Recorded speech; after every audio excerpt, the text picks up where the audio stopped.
In this section, we want to discuss several results about the connections between derivatives of functions and their behavior as functions, as we've studied it before. For example, we will see how monotonicity is related to derivatives and other things, but most of it will be based on, first of all, the study of local extrema, which I will define in a moment, and then the mean value theorem. That's a very important theorem which has several applications, as we shall see, and we will derive some beautiful consequences of this mean value theorem.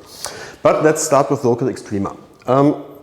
So we've studied maxima and minima of functions so far. And if you think about differentiability, it's kind of unlikely that the derivative or differential quotients make statements about maxima and minima of functions in general. Why? Because the differential of a function is given as a limit, and limits are only the derivative of a function in a point is given as a limit, and limits only depend on the behavior of the function closely nearby, as we've seen in the chapter on continuity. So it's kind of a local notion. Differentiability is some local notion, and the derivative of some point doesn't say anything about how the function behaves far away. So it's very unlikely that that's in general the maximum minimum of a function on its whole domain, that you can study this by derivatives. This is just simply because of this local nature. But we have a notion of local maximum and minimum, and this is precisely what we can study with the help of derivatives. But before I come to this, let me first define these local notions. Okay, definition 415. So if you've forgotten about this, please look up the definition and maximum and minimum in chapter 3. So I formulated it in a general way. So assume we have some domain in C. We have a function from D going to R. And again, keep in mind, if we want to study maxima and minima, or even use the words maximum and minimum of functions, we need functions with values in some subset of the real numbers, because maxima and minima of complex functions don't make any sense. Okay, so this is a real function on some subset of C. And let's take a point x0 in the domain D. So we say that f has a local maximum or local minimum. I define both simultaneously because the definitions are really very, very, very similar. A local maximum, respectively, a local minimum in x0 in D. I've reset it in D, so in x0. If there is a D neighborhood of this point,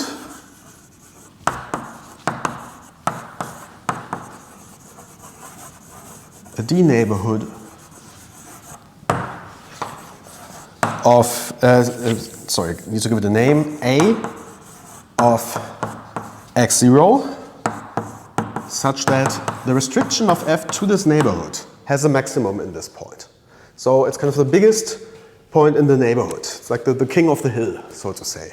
So such that the restriction to A has a maximum or minimum in the other way, in the other situation.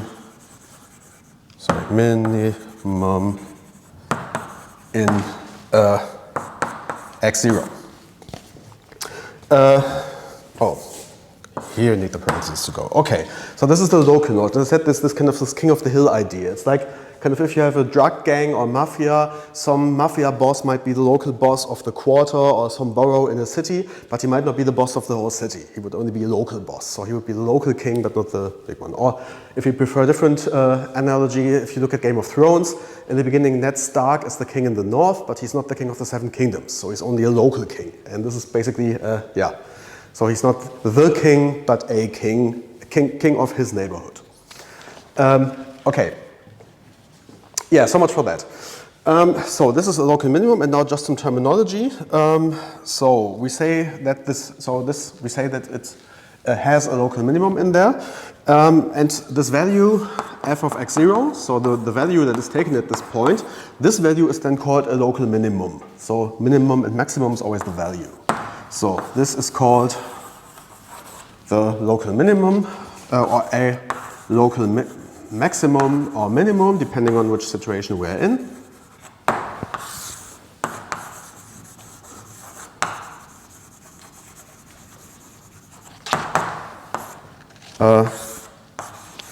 Of f, and similar as before, the point x0 is then called a local maximum point So basically the same as before, just adding the word local everywhere, a local maximum point, or in the minimum case, a local minimum point.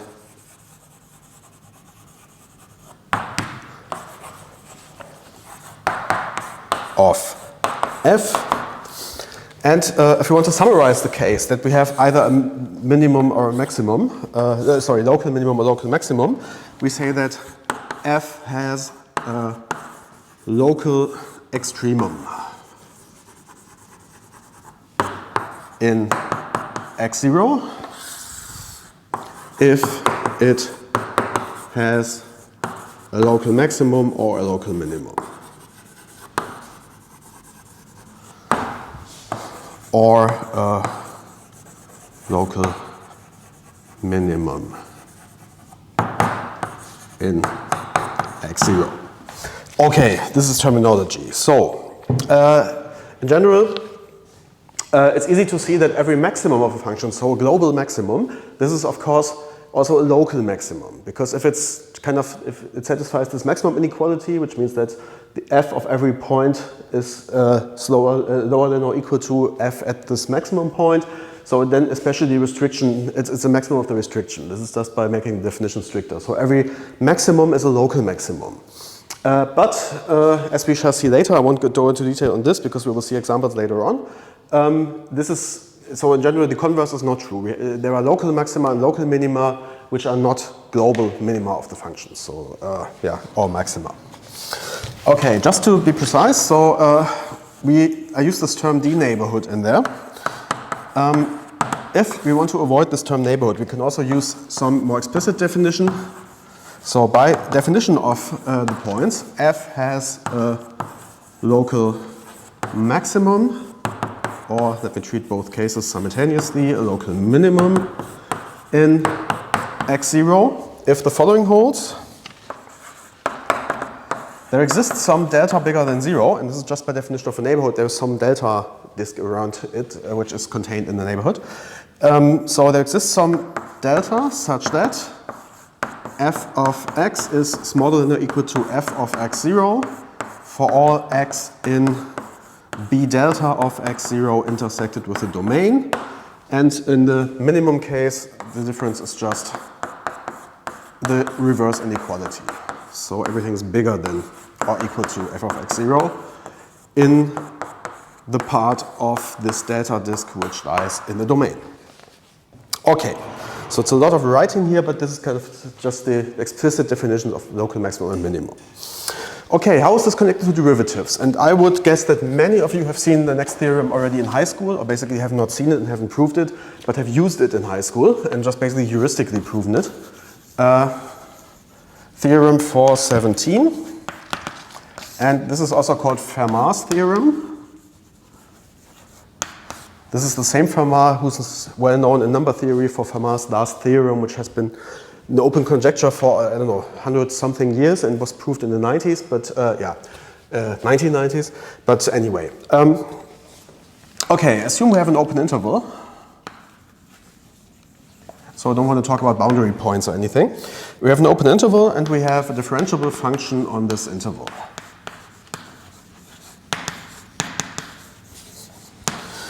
If f has a local extremum in a point, if f has a local extremum in some point a in I, then the derivative of f in a is 0. Okay, this is what probably many of you have seen, and this gives us a necessary criterion for local extrema. So in general, this means if we want to search for local extrema, and local extrema are interesting because like extrema, they are often kind of solutions of some optimization problems or something, and you're always kind of, one's always interested in the kind of the biggest and lowest value in the behavior of the function. So if we want to search for local extrema, we have a differentiable function, which is often the case in functions that appear in our practical applications. Then we just need to search for points at which the derivative vanishes. So this is kind of how we get our extrema.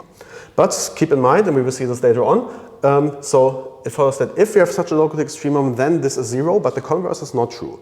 If the derivative vanishes, this is not a sufficient criterion. This is just a necessary criterion, but not sufficient to say that some point is a local extremum point. Okay, how do we prove this? This is surprisingly simple. So we assume, and again our favorite word, our favorite acronym, WLOG, without loss of generality, that we are searching for a maximum point. Sorry, I just messed up the proof. I had to start again. So we assume without loss of generality that we have a local maximum point. If we had a local minimum point, we can just take minus f instead of f. This doesn't change anything because then minus f has a local maximum just by reversing the inequalities. And the derivative of minus f is just minus the derivative of f. So the one of them is 0 if and only if the other one is 0. So this doesn't change anything. So we assume we have a local maximum point. Now we define a function which is basically defined by this quotient whose limit we're studying for the derivative. We define q on a with on I with the point a excluded, and we say q of x is this difference quotient here, f of x minus f of a divided by x minus a. And we've seen that the derivative is just the limit of this thing for x going to a. So we want to study the limit of this function, and this is now not too complicated. First of all, let me just mention q is continuous, since f is continuous, f is differentiable, and differentiable implies continuity. And by assumption we have a local extremum. This means in our situation, by assumption, so a local maximum to be precise, by assumption there exists some delta bigger than 0 by this previous remark, such that, and I assume this just for simplicity, that I minus delta a plus delta is a subset of I. So just small neighborhood of this point. This is fine since I is an open interval, then we always can do this. So, and we know that f of x is smaller than or equal to f of a for all x inside this interval. So a minus delta a plus, for all x in a minus delta a plus delta. Sorry, not really beautiful, but I hope it's readable. So in this neighborhood, we have that f of a, so that a is the king. Okay, if we take a look at this function q of x, we now see that if f of x is smaller than or equal to f of a, then the numerator of this fraction is always smaller than or equal to 0, because f of x can never exceed f of a. So the numerator is always negative. So in our situation, let me just add this here. This is smaller than or equal to 0 as long as we're in the small interval. So now for the denominator. The denominator, of course, is positive if x is bigger than a, and negative if it's smaller than a. So we can really tell which sign this function q of x has. Namely, we can see that q of x is negative, non-positive, so smaller than or equal to 0, if x is bigger than a. So if we're in a to a plus delta in our small part. Okay, but this implies that if we're coming from the right-hand side, this means just by properties of limits that we've seen in the previous chapter, then the right-hand limit, the right-sided limit, must also be smaller than or equal to 0. So this means that, so there was this notation of q going down to a of q of x. This must be smaller than or equal to 0 as well. Now, coming from the other side. If x is smaller than a, then we have, so a minus sign here, a minus sign down there. So these two neutralize each other, and so we see that this is bigger than or equal to 0 for all x in a minus delta a.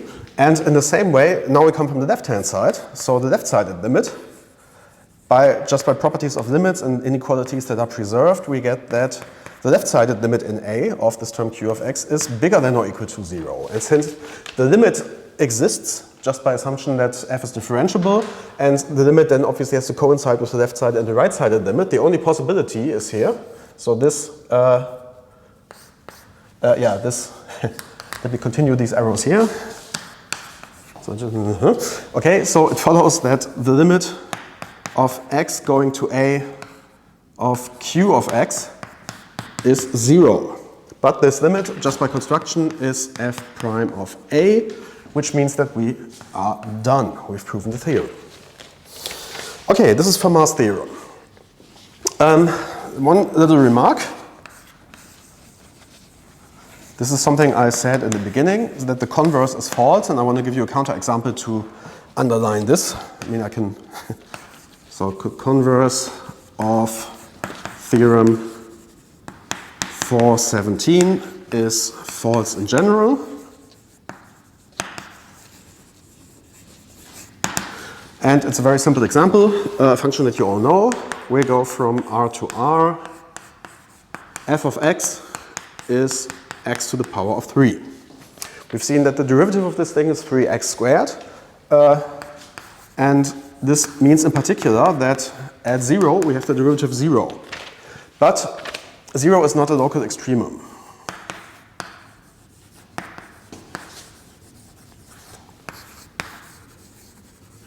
Okay, I won't write down the precise argument, but it's easy to see. You might ask yourself why now. If we are very close to 0, but we have some positive x which is close to 0, the value is always positive. If we have a negative x which is close to 0, this third power will always be a negative number again. So in every small neighborhood of 0, we have positive and negative values of this function. So it cannot be the biggest or the smallest, because 0, there's always, f of 0 is 0. So there are always numbers bigger than 0 and lower than 0, so it cannot be maximum or minimum. If you know, you probably all remember from school, the graph of this function looks like this. So this is f of x is x to the power of 3. And yeah, here you can see kind of what's happening. So we've seen that our geometric interpretation of the derivative was the slope of the tangent line, and here we see that in the point 0 here, kind of the horizontal line is the best tangent line, so this axis here. So this is the best line approximating the graph at this point. The slope there is 0.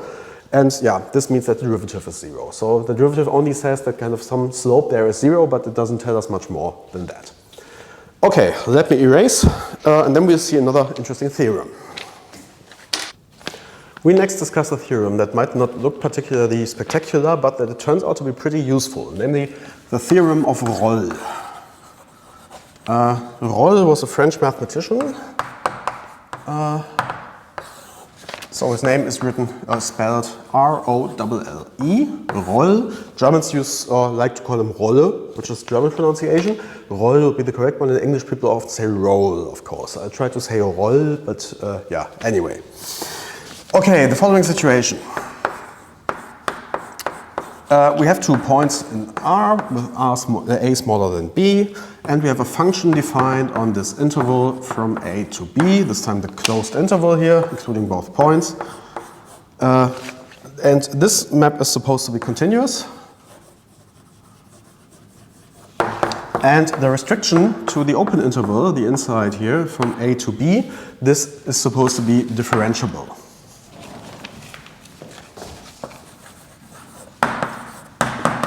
Okay, these assumptions will be pretty common in the next theorems that are to follow. And now a very simple thing. If f of A on the one end is the same as f of B, the value on the other end, then there exists some value xi in the open interval from A to B with f prime of xi equal to 0. This is kind of something that's pretty obvious if you draw the picture. So assume we have some function on some interval. So assume we have A and B. So we have a function which takes the same value on A and on B, and it can do whatever it wants in between. Okay, for example like that. So this would be continuous and differentiable. So the idea is now that we have a xi where the derivative is 0. This means that the slope of the tangent line is 0. And there's an obvious thing where it happens, namely this one. This would be a perfect example of a local maximum. This is also a maximum of the function itself. And so by the previous theorem, we would have, that's there, the derivative is 0. So there we would have, the tangent line would be horizontal, so the line with 0 slope. So x would be, xi would be like here. And this would be f of xi. Okay, this is another theorem where you think, okay, well, it looks pretty obvious, but you need to prove it, of course. So this theorem, as I said, so this for itself it doesn't look particularly exciting, but we will use this theorem to it will play a part in the proof of the mean value theorem that's coming thereafter, and we will also use this a few more times in this course. So it plays an important role in what's to come. Okay. Let's prove this. So first of all, there's a trivial case, namely if f is constant. If f is constant, then we've seen that the derivative is always 0, so there's nothing to show. I mean, then of course, obviously we have f of a is equal to f of b. So then we've seen that derivative is 0. The claim follows by theorem. What was its number? 4.3, part A. Okay. Then we've got this. So we assume in the following, the more interesting case, assume that f is non-constant. Okay, and now we go back to the previous chapter. I need a key result from there. Namely, we have the interval a, b, which is compact. It's closed and bounded. And f is continuous. And we've seen that continuous functions on compact subsets have a maximum and a minimum. So this means by theorem 332 was the result. F has a minimum and a maximum, and formally this means, so we have an x0 and an x1 in this interval with f of x0 is the minimum, so this is smaller than f of x for every x, and the maximum should be taken in x1. So these inequalities hold everywhere. Okay, so this is how the maximum is given. So by assumption, so first of all we have f of a is equal to f of b, but since the function is non-constant, these two values f of x0 and f of x1 cannot be the same. So this means we have f of x0 is strictly smaller than f of x1. So, and this means that those 2 points cannot both be boundary points here. So one of those two must lie in between a and b. So this means either x0, or could be not either, it could be both. This lies in the open interval from a to b, or x1, or possibly both. So this means now that we have some psi in AB, so it's either so it's one of these two, such that f has particularly a local extremum, because if it's a maximum or minimum, as I said before, it's a local maximum or minimum, so that f has a local extremum in psi, and so by Fermat's theorem, since f is differentiable in the interior of the interval, which we assumed, f prime of psi is 0, which shows the theorem. So we found our point at which the derivative vanishes.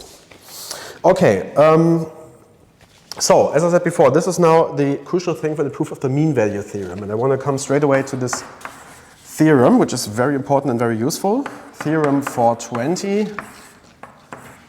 The mean value theorem.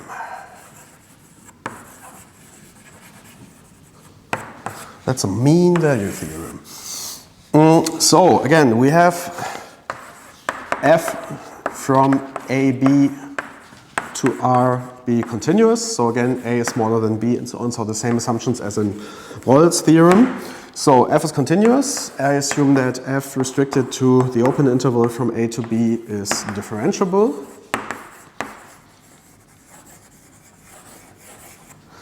Then, now I have to split this into two boards. It's maybe not too smart, but anyway, no, it's too late. So if we again make the same assumption as in Rolle's theorem, except that we don't assume that f of A is f of B, so they might be different, then in general, there exists some value psi in the open interval from A to B, such that f prime at psi is f of B minus f of A divided by B minus A. So this is really this beautiful equation. This also has a geometric interpretation that I will tackle after the proof. That means let's first prove this theorem, and this is something that really follows from Rolle's theorem. So, namely, we define ourselves a new function which just has the purpose of doing the job of making Rolle's theorem applicable. We define g, also in the interval a, b to r, and we say that g of x is defined as f of x minus a times now this quotient here, f of b minus f of a divided by b minus a. So this is a function in x, so we can just consider this ratio here as a constant value. This doesn't matter. And so obviously this is again differentiable since f is differentiable, so in the inside. So first of all, g is continuous, obviously, since it's composed of continuous functions. Continuous g restricted to a, b, to the open interval, is differentiable. And we compute the following. G of a is obviously if we insert a here, so this guy vanishes, so this whole thing vanishes, which means that g of a is just f of a. For g of b, there's a bit more work. G of b is f of b minus b minus a times f of b minus f of a divided by b minus a. And here we of course see that these two b minus a's cancel each other out. So we've got f of b minus f of b, and then minus minus, so plus f of a, which means everything that remains is f of a. So we've shown that g of a is g of b, and now we're in the position to apply Rolle's theorem. So this implies, so using Rolle's theorem, there exists some psi in a, b, so without the boundary points, with 0 is g prime of psi. And what is g prime of psi? If we take a look, g prime, so by our rules for differentiation, we can derive them separately. So this is just f prime of the first summand here, minus, and now we have to see, this is just something, I mean, this minus a times something, this is just some constant stuff that vanishes when we derive. So what remains is we have some constant factor times x, and we know that if we derive this, all that remains is the constant factor. So what remains is precisely f of b minus f of a divided by b minus a. And this is precisely 0 is equal to that. Oh, here's a psi, of course. This is precisely what we want in the mean value theorem, that this is equal to 0. So we are done. That was easy. Okay, so I said there's a geometric interpretation, namely, so remark 421. So I want to give a geometric interpretation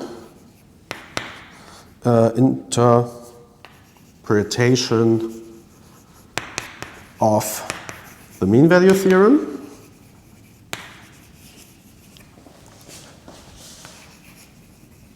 And just to save some time, the mean value theorem, I will always use the acronym MVT, mean value theorem.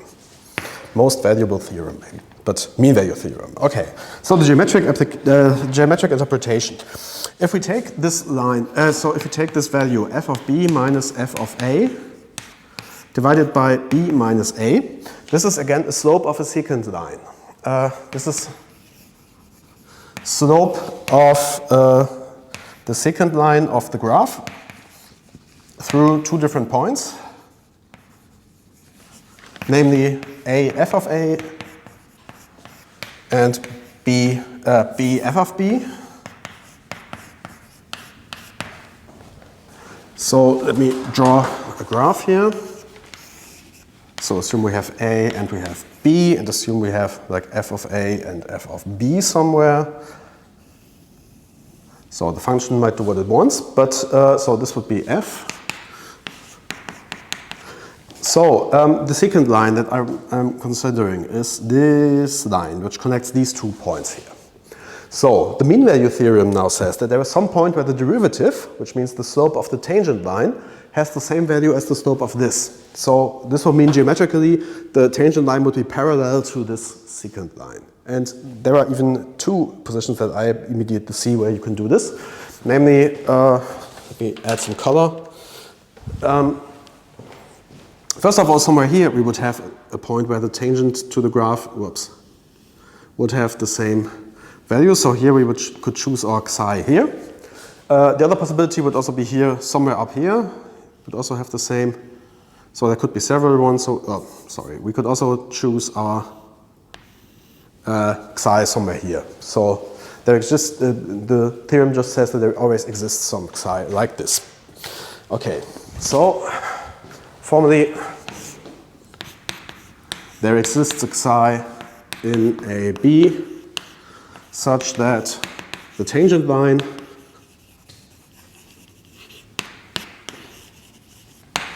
to the graph of f in the point psi f of psi has the same slope.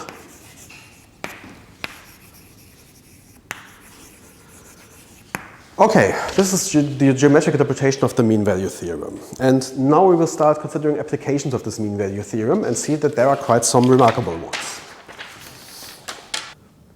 We will next use the mean value theorem to connect differentiability and monotonicity that we studied before and see that for differentiable functions, everything becomes a bit easier. This is basically a corollary of the mean value theorem. So 422. So same assumptions as in the mean value theorem. We have a function that is continuous on an interval a, b, and such that the restriction to the inside to a, b is differentiable.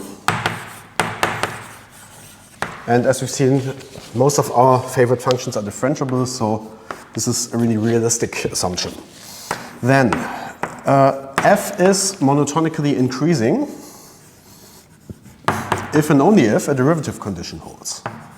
Increasing if and only if the derivative at x is bigger than or equal to 0 for all x in the open interval a, b.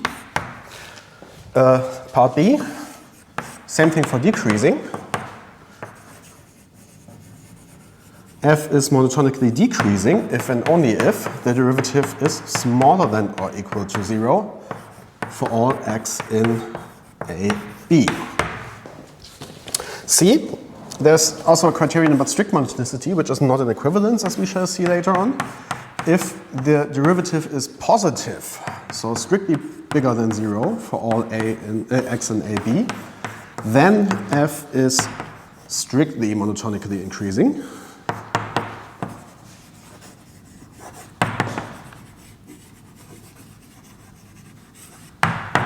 And D, guess what's coming now?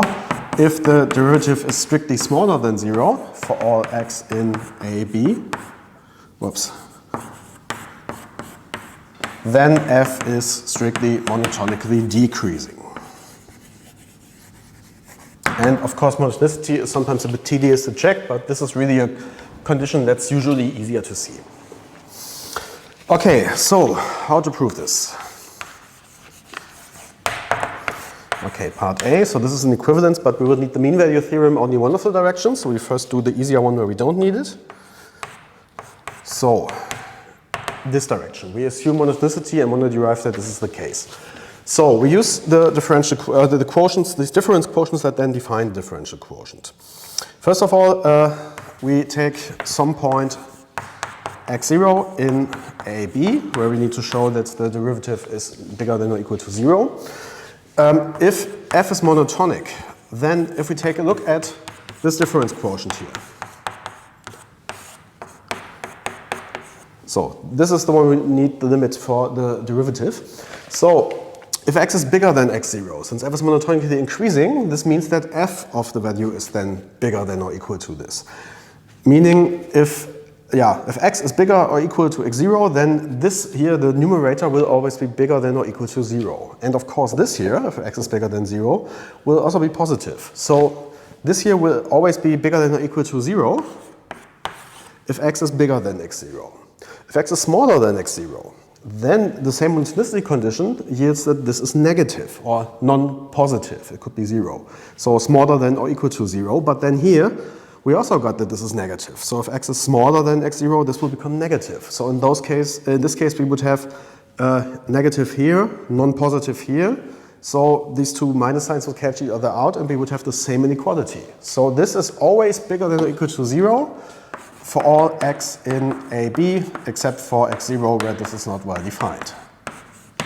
But then it turns out, again, the same argument as we used previously in Rolle's theorem, in the proof of Rolle's theorem, we have the derivative is the limit of this expression here. And if this expression here is always bigger than or equal to 0, it follows that the limit has the same property as well. So this means f prime of x0, which is the limit of x going to x0 of this ratio here, f of x minus f of x0, divided by x minus x0. This is bigger than or equal to 0. And this is what we wanted to show. So this suffices already. Okay, now for the direction where we need the mean value theorem, the other one. So if f prime is always bigger than or equal to 0, then we get the function is monotonic. So we need, of course, 2 points, x1, x2 in AB, and such that x1 is smaller than x2, and of course need to show that then the values of f have satisfy the same inequality, or not the same, but lower than or equal to. Okay, this is monotonically increasing. So now, if we have 2 of these arbitrary points, by the mean value theorem, we can just now, instead of considering the whole interval from A to B, we can simply consider the interval from x1 to x2 and apply the mean value theorem in this case. This is, of course, particularly applicable then. So by the mean value theorem, there exists some psi in x1 to x2 such that this ratio here, f of x2 minus f of x1, divided by x2 minus x1, is equal to f prime of psi. Okay, and now by assumption, this is bigger than or equal to 0. If we take a look at this ratio, this means that we see that since x2 is bigger than x1, the denominator is always positive. So if this is non-negative, this means that the numerator is non-negative.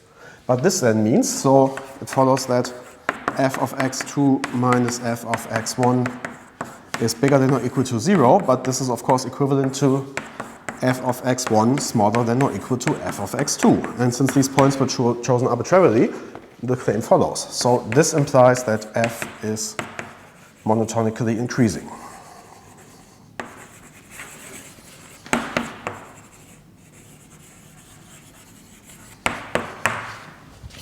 Okay, for part B, we can basically do the same steps. We just have to invert all the inequalities. So then we would have, we would get that the numerator here always in these inequalities would have a different sign.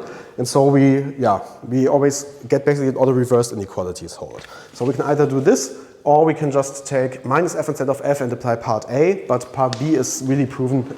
If we have part A, we also have part B. So B is just proven analogous to A. Okay, for part C. Okay, we can also derive this basically from what we've written here. So if f prime of x is positive for all x in AB, then S in A, which means that in this direction here, so we can of course do the same argument. Then we would have, if this is positive, that this here is strictly bigger than 0, which means we would here also get a strict inequality, which means we get a strict inequality here, and then we're already done. So if if this holds, then in A, we get that. So in A, in the proof of this direction, we get that f of x2 minus f of x1 is positive, and this means f of x is strictly smaller than f of x2, and this already shows the claim.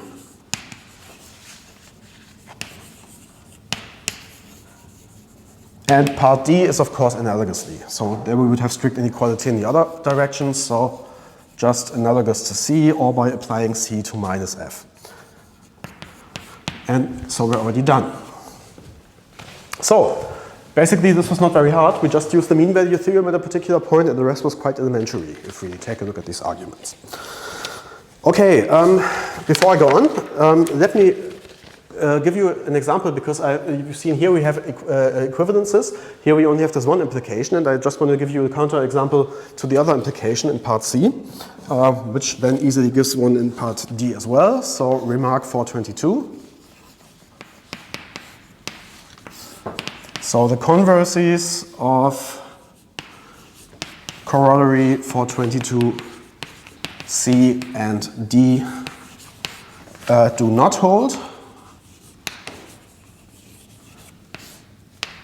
And we can basically take the same example we already had today in this video, namely f from R to R, f of x is x to the power of 3. This is strictly monotonically increasing. But as we've seen, the derivative at 0 is 0, which is obviously not positive. So this would be a counterexample to the other implication. And of course, in the same way, if we want a counterexample to D, we just take minus x to the 3, which is then strictly monotonically decreasing, and we get the same as well. Okay, so we see that monotonicity, and we can characterize monotonous differentiable functions simply by their derivatives. Now we see that differentiable functions are also connected to another term that has been used in this lecture before, namely to Lipschitz continuity. Theorem 424. And this is also, again, done by the mean value theorem. So we have the same assumptions as in the mean value theorem. F goes from AB to R, is continuous, and the restriction to the open interval from A to B is differentiable. This is the assumption. Then, if we have some constant, let's call it again L, L bigger than or equal to 0, such that the absolute value of the derivative of x is smaller than or equal to 0 for all x in this interval where we have it defined. So if the derivative is bounded, so to say, then it follows that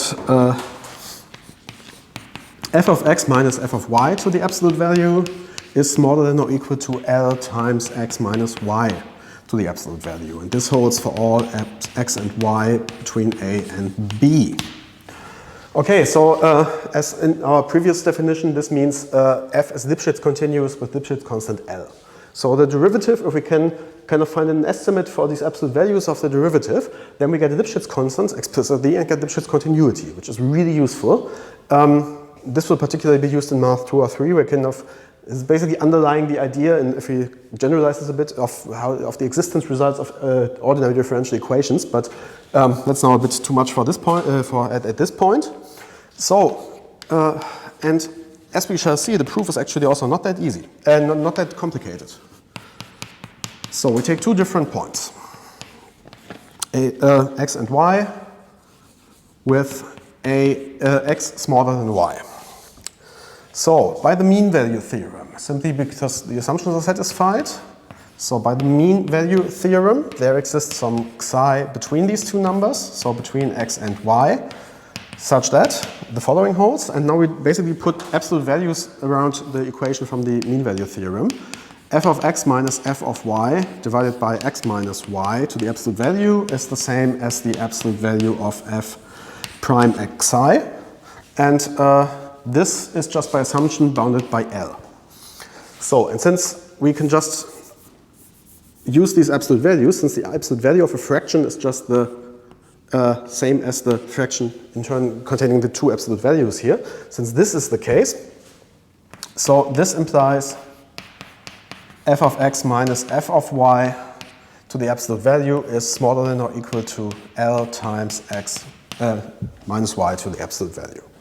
So this was the only thing we assumed here is x is smaller than y, but of course if we just had x bigger than y, then this would be the same just with inverted roles. So for x bigger than y analogously, since we can just flip the sign here, So we're done. This already shows Lipschitz continuity of this function with this local Lipschitz constant.